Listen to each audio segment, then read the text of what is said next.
The United States has been faking diplomacy with China for, I don't know, the last 6 months.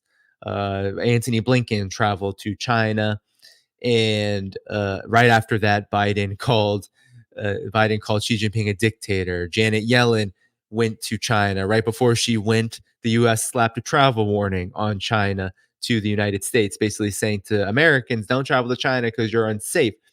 So on and on and on, right? There have been just numerous attempts by the United States to balance diplomacy with aggression literally at the same time. Gina Raimondo was one of the more recent visits, and she went, and everything seemed great. Gina Raimondo was there, Commerce Secretary, talking about trade, and of course, they didn't talk about the blacklists and the sanctions. The U.S. side refused to do that, but on areas where they are cooperating still, things seem to have gone well. And even Gina Raimondo said things are going well. Well, right after she returned, she went to the Western mainstream media and said she was very disappointed in the Huawei Mate 60 Pro's release and how it showed that China had built basically an advanced phone, one that competes with the latest version of the iPhone with all of its own advanced semiconductor and other forms of technology. So this has been a rolling case of fake diplomacy for the United States. And who's to say and who is to believe that this is different, right? Chuck Schumer, he is known as being a warmonger, as being someone who supports the Cold War heavily. He is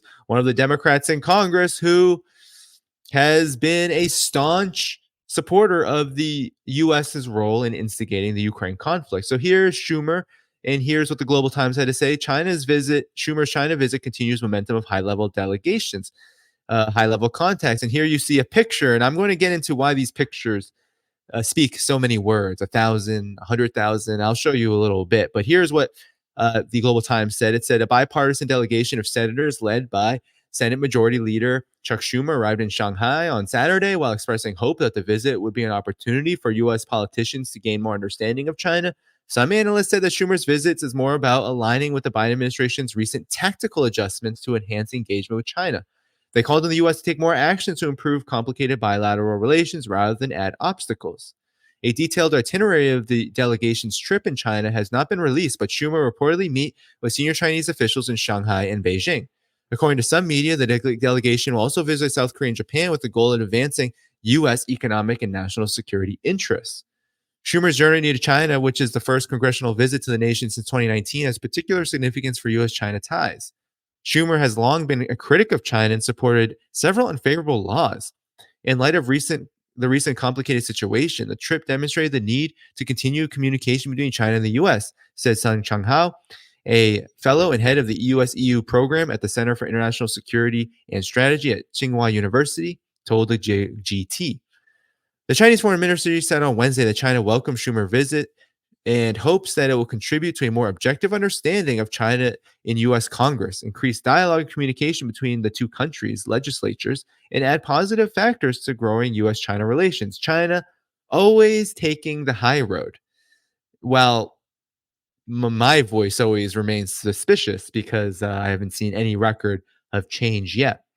So during his stay, Schumer may discuss the possibility of improving legislative exchange between China and the U.S., and also update his understanding of China to make preparations for another comprehensive competition bill against China.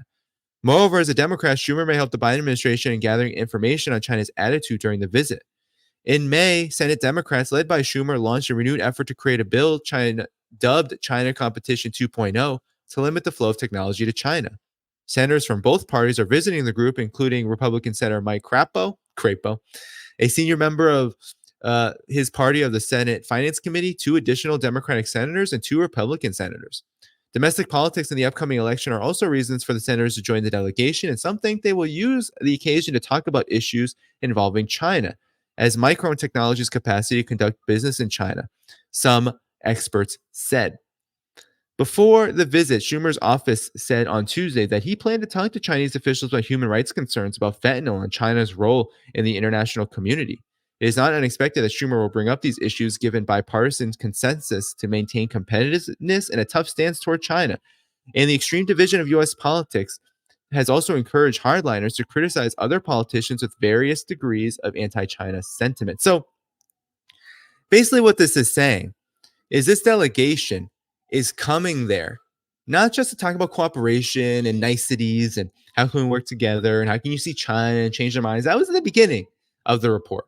The end of the report says, oh, well, Schumer might be studying. Schumer might have nefarious goals, might be looking to send information to the Biden administration on how to reduce the ability of China to develop technologically.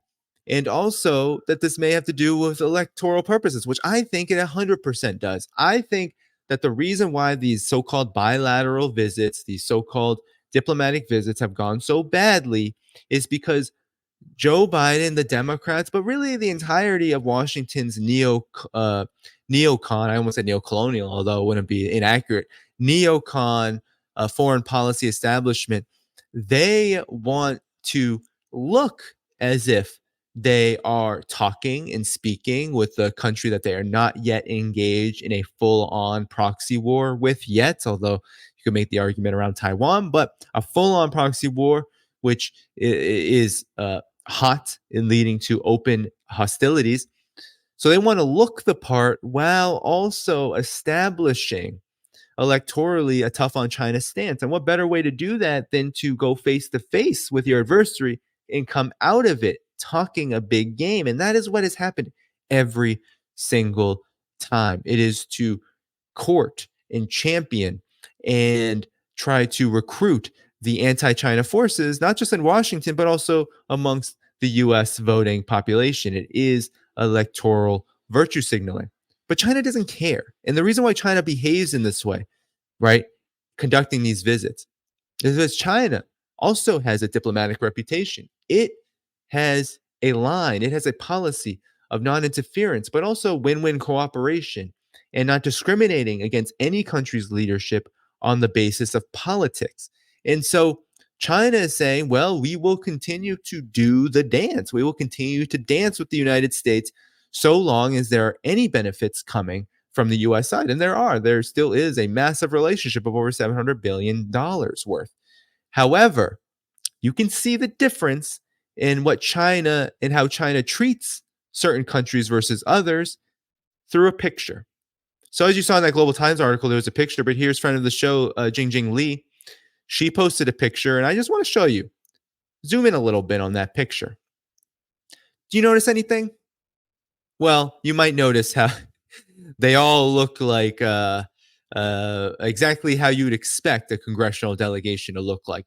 Old, white, and completely out of touch. But do you notice anything about the background? Is there anything special going on? There's no red carpet. There's no it looks like they're just pulling up into an airport terminal, taking a picture in the wind. There isn't any niceties there. There isn't any special treatment. There isn't any, let's say, huge acts of respect on display for the US side. Not a lot of enthusiasm from China is what I am getting at. And so I want to show you the difference. So Bashar al-Assad, Syria's president, was recently in China. And I want to show you the difference because it is really different. Here's Al Monitor saying red carpet, honor guard, and flowers. Syria's Assad receives a lavish welcome in China. And so look at the difference. That's the photo. Look at the red carpet. This was a media moment. Schumer's visit isn't a media moment. And you know, the American exceptionalists, Schumer himself, the whole congressional delegation, Ali Abunimah said on this show, they view themselves as superior. Israel does, but the United States has this complex probably more than any country in the world. And of course, it's hard to compare, but the United States, given its hegemon status, has certainly that view of itself that it is superior, right? There's not one person in the political establishment. I don't care how far left they are. I don't care how far right they are. They all come together. Elon Omar and Mike Pompeo, where do they come together on? The U.S. is the best country in the world, superior to all others. And that is, I think, a stark, look at this message. Look at this message that China is sending. Look at the picture, all right? And I'm going to show you a video now. I'm going to show you a video of how Bashar al-Assad, and his wife, First Lady of Syria, were treated. Because there's a beautiful video here, compilation I'm gonna play. Um, so it's a loud song. I'm gonna keep it on mute, I think, because we don't need the music. It's very loud and dramatic. But I just want to show you the optics here. Okay, so here we go. So there you see the whole thing, performances, the flags together, red carpet, flying in on Air China. I don't know if you noticed this, because Syria is under massive sanctions. That is an Air China plane. Here are Chinese officials greeting Bashar al-Assad. Look at the smiles. Look at the different atmosphere. This country. The U.S. is at war with Syria. The U.S. is at war. Look at the children dancing, cheering. Look at this is a political statement, if there was any. The old, crusty neocons did not get this treatment. All right, they did not. Look at this. Look at that. It's a show. It's a whole performance. This took coordination. If you know anything about China, they can put on things real fast. But this was a whole performance, all right? So there you have that, all right? But it's not just Syria. I mean, Syria, of course, is maybe the latest example. But I can also show you Maduro, Nicolas Maduro, Venezuela, another country. So Syria beleaguered, at war essentially with the United States for many years by proxy. The United States sending armed fighters through its own client regimes in the region, Israel being one of them too. But since 2011, of course, Syria's had conflict with the US since before then, but since 2011, major armed escalation sponsored by the United States, and now these crippling sanctions after what was an embarrassing military defeat by NATO in Syria. These crippling sanctions continue. The propaganda continues. There was just a murder by these same militants, armed and funded by the U.S. and its client regimes. They just murdered people in Syria. I believe it was Homs, and that this still happens to this day. So this is the message that China is sending, right? And I'm going to show you Venezuela, because Venezuela is also under attack by the United States. Sanctions, crippling sanctions, and also what has been at times guarimbas, which are essentially armed proxy conflicts. These upsurges, these millions of dollars from the National Endowment for Democracy have gone to Venezuela to arm far right fascistic groups to overthrow the government there, killing people. And so I'm gonna also keep this on mute as well, um, because the music, I'll just talk through it. And here you see the treatment of Nicolas Maduro of Venezuela when he went to China. This was earlier, um, uh, late September. Assad went early September. Maduro went, and here you have the treatment there. I mean, the whole 9 yards here, right? Camera moment meeting Xi Jinping outside the Great Hall of the People. Um, red carpet out, okay? The whole motorcade, everything. Camera moment, shaking hands in public, right? This is a whole public camera moment, one by one. As you can see, it's a whole celebration. It's a whole celebration here between China, and there you see the Venezuelan delegation, and there you have it. There's the red carpet treatment for Nicolas Maduro in China, and that was covered by CCTV. So it's just a different vibe here. Different vibe. The wives of the presidents, the first ladies, on and on and on. It's just a different vibe. You're not going to see this. The military performances. I mean, it goes on and on and on. All right. So there you have it. And you wonder why, right? And I'll explain why this is the case. Let me explain why this is the case after we watch. I mean, this is a long video, as you can see. This was not just a basic moment, but I think you get the gist there of just how much it meant for um, the how much it meant for Venezuela and Syria to come to China, send delegations, to send their heads of state, versus when the United States sends its major um, leaders. Now, mind you, the United States can't even get Biden to China because China doesn't want to meet with Biden right now. There was hopes that that would happen at the sidelines of the G20. Xi Jinping said, "I'm not going to the G20." Joe Biden has been attempting to meet with Xi Jinping. There was reports earlier, a few months ago, they're not taking calls. So China is willing to meet with U.S. delegations. They're totally open to increasing people-to-people exchanges. I was just on one. But when it comes to heads of state, like state visits, official state visits, China and the US are not ready to have one. And it's all because of the United States. This is the US is doing.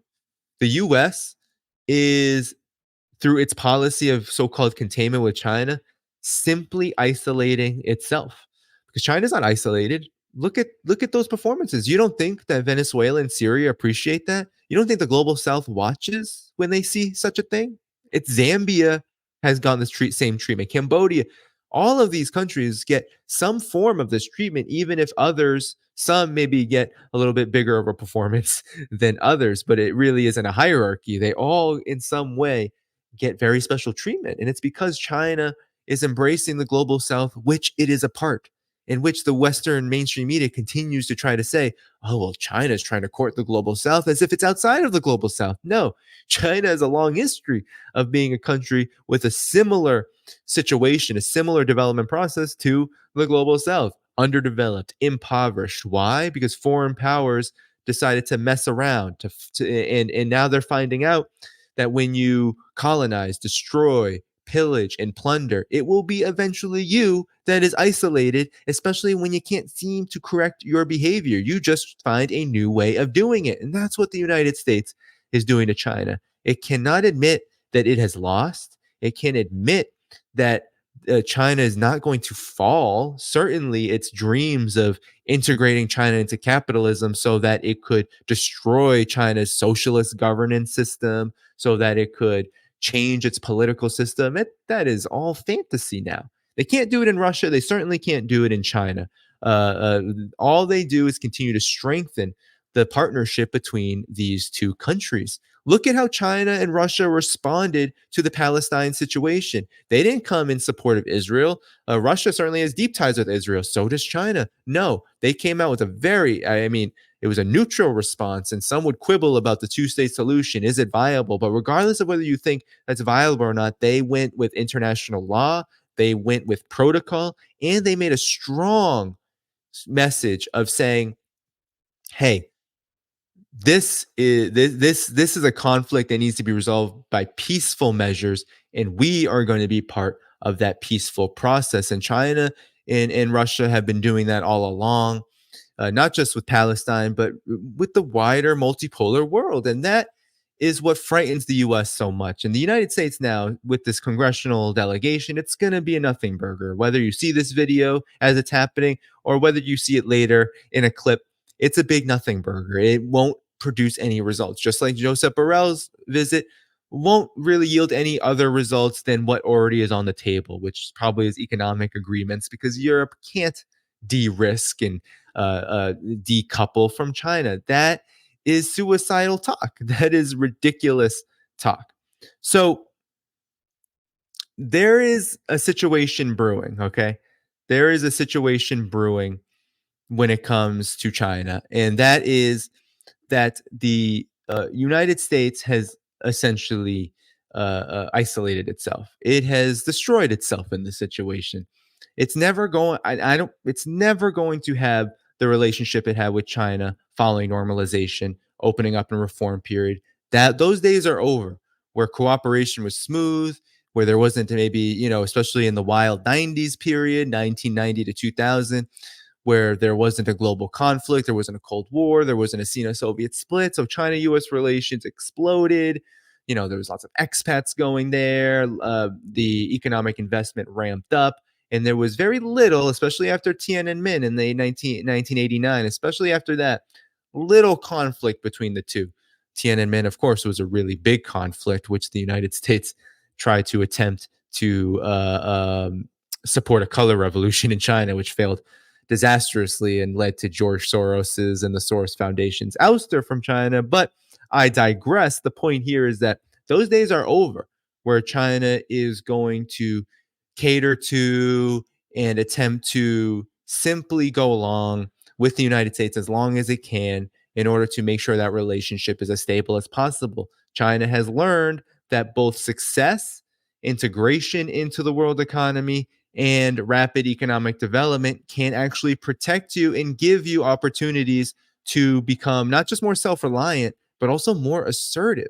So that's what this is all about. When you see the crusty old congressional neocons go to China and basically get the, oh, you're here, great, treatment.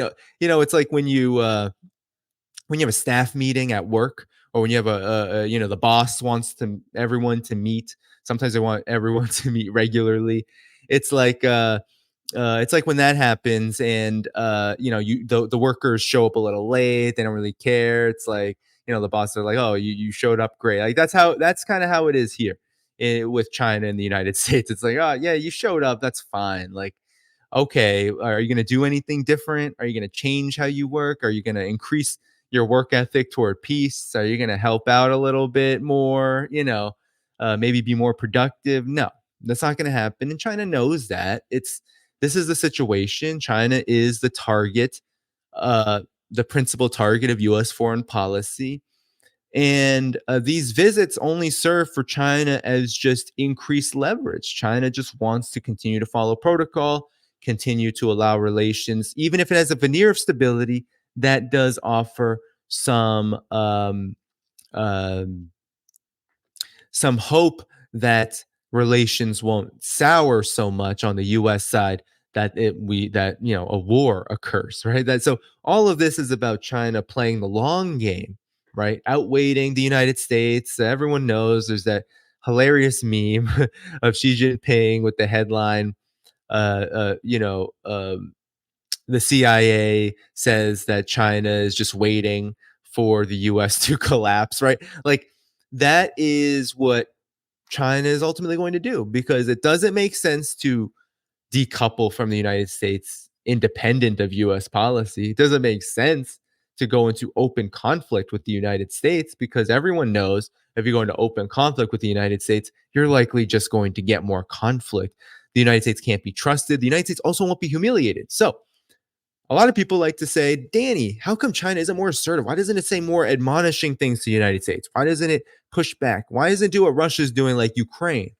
Well, Russia was forced to do what it's doing like Ukraine. Russia had a very, how should I say, diplomatic posture toward the United States. Even at 2014 onward, like Russia was trying to make things better with the United States. It didn't work. It wasn't working, but Russia tried and tried and tried. And that has been the policy of Vladimir Putin since Putin came to power in the early 21st century. It was into try and try to try and try and try and try again to ensure that diplomatic relations with the United States are military, economic, all of it are as strong as they can be. Of course, all of that changes when there's an open military conflict on your border being fermented and waged by the United States. You could say, oh, well, it's happening in Taiwan. Well, it's not at that level. And China knows that one, international law is on its side. And two, Taiwan, that kind of conflict is a huge miscalculation by the collective West. So, you know, try something is what China would say to that. China does not have to overplay its hand and allow itself to be drawn in to a US trap.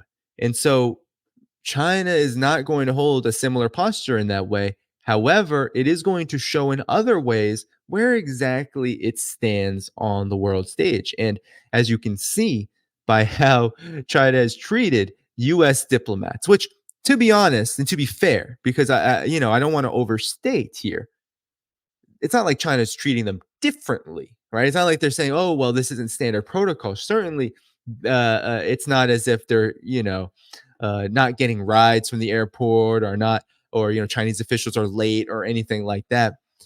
However, it is bare minimum diplomatic protocol. They're getting what exactly you would get when high level officials of any kind come visit a country, and that's it.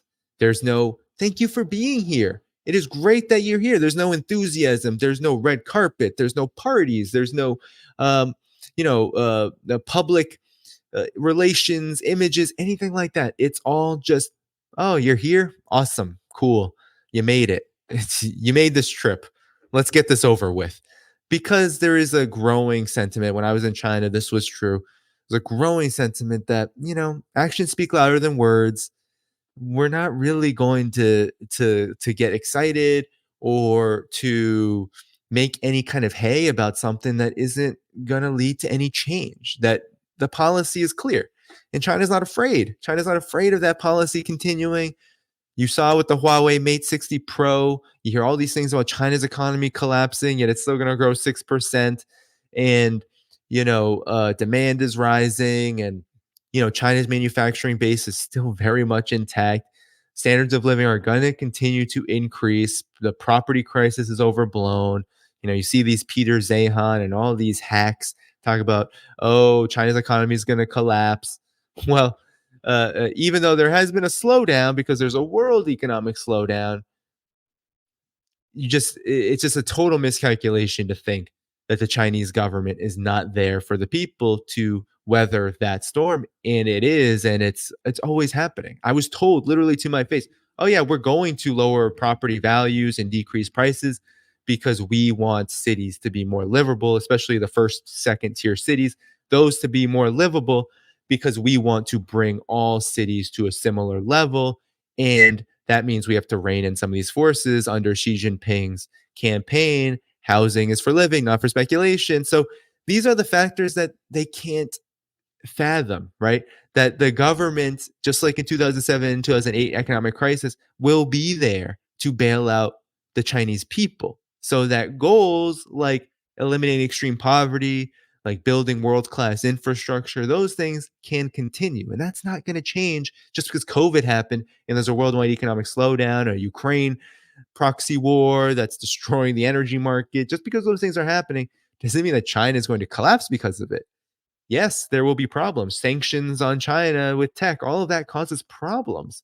But as you saw with the Huawei Mate 60 Pro, China can push through them even if there will be difficulties.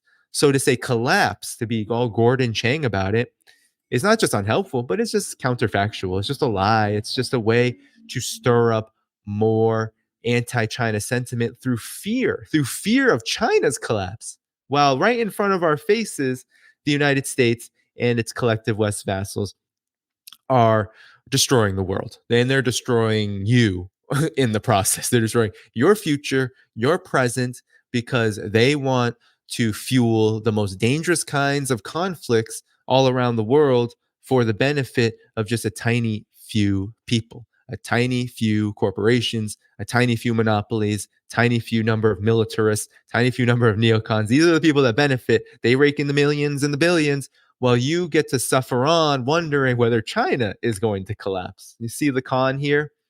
So China is going to roll out the red carpet for the global south. It's going to continue to help expand BRICS, continue to help expand the Belt and Road Initiative, which the forum is happening probably as we speak or as you watch this video in a clip later. The Belt and Road Forum will happen. The Belt and Road countries will come together. It will strengthen. Putin will be there. China will be just fine. It is the collective West with the cold and really damp mood on the side of Russia and China, and of course the rest of the global South, that needs to worry. Because the more that the collective West becomes this island unto itself without the ability to enforce its assertiveness and its hegemony, the more it will unravel economically, politically, and socially. We're going to see it. We're going to see it in terms of conflict amongst people, amongst classes. We're going to see that. And we're going to have to be the ones to be positive forces in all of that. And to, of course, decry and oppose and debunk and reject all of the attempts to get us on the anti-China bandwagon as developments move forward. Thank you for tuning in to my latest video. I appreciate all of your support. This channel, however, needs your help. I am seeking to make this channel more sustainable in the long term and upgrade necessary equipment to ensure that this work continues onward and makes progress to give you all of the geopolitical analysis that you all deserve. For that reason, I'm asking you to become a member of my Patreon community at patreon.com/DannyDhaiphong. You can find that link in the video description or in the pinned comment below. For whatever amount you choose to give, just know you are supporting independent media that you can't find anywhere else.